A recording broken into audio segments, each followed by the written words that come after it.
Sekarang kita akan lihat tentang pseudo classes. Kita udah pernah lihat sebelumnya, yaitu banyak cara-cara untuk memilih elemen-elemen di CSS. Nah, ini ada pseudo classes. Biasanya ciri-cirinya kita punya tanda titik dua, artinya kita mau masang kayak logika di sana. Misalnya kita mau bilang pilih semua kecuali elemen ini, atau pilih cuma elemen ini. Nah, itu kita bisa pakai yang namanya pseudo classes ini. Langsung aja kita lihat beberapa prakteknya.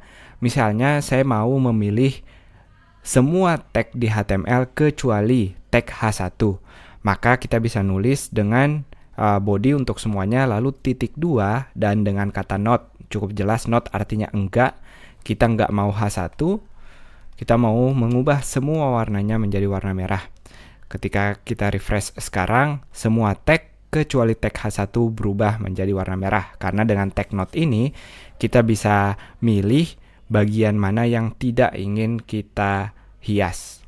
Lanjut lagi, kita juga bisa menggunakan first child. Misalnya saya punya div di sini. Jadi semua ketiga paragraf kita ini kita bungkus di dalam satu div. Misalnya kita mau milih bagian pertama, kita bisa nulis p first child, lalu kita beri warna biru misalnya. Nah, dia hanya akan milih bagian P yang merupakan anak pertama.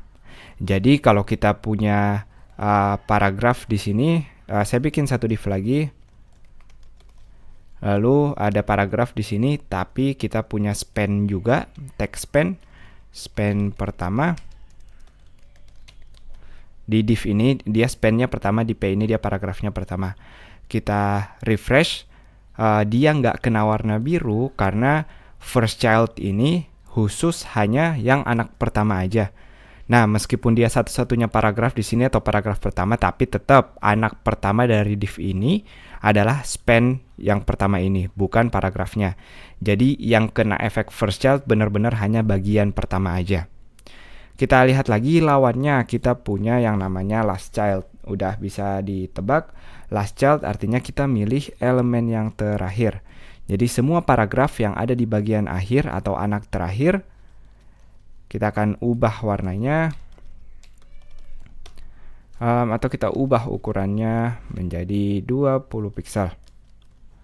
Bisa dilihat kedua ini menjadi ukurannya berubah karena paragraf ini dan ini dia merupakan sama-sama anak terakhir atau last child. Kita juga bisa milih lebih ribet lagi. Misalnya kita mau milih kalau paragraf ini satu-satunya paragraf di dalam elemen tersebut ada yang namanya P only child. Jadi hanya anak P aja. Kita lihat efeknya, misalnya saya mau kasih background warna kuning. Teman-teman perhatiin, belum ada yang berubah. Kita lihat lagi, tentu aja kita belum punya di sini. Saya akan tambahkan satu div lagi. Teman-teman lihat dia berubah jadi warna kuning karena paragraf yang ini merupakan satu-satunya anak dari div ini. Jadi only child, dia ngelihat kalau pembungkusnya cuma punya satu anak aja atau satu tag di dalamnya. Dia udah punya dua, makanya nggak kena efeknya, apalagi yang tiga dan seterusnya.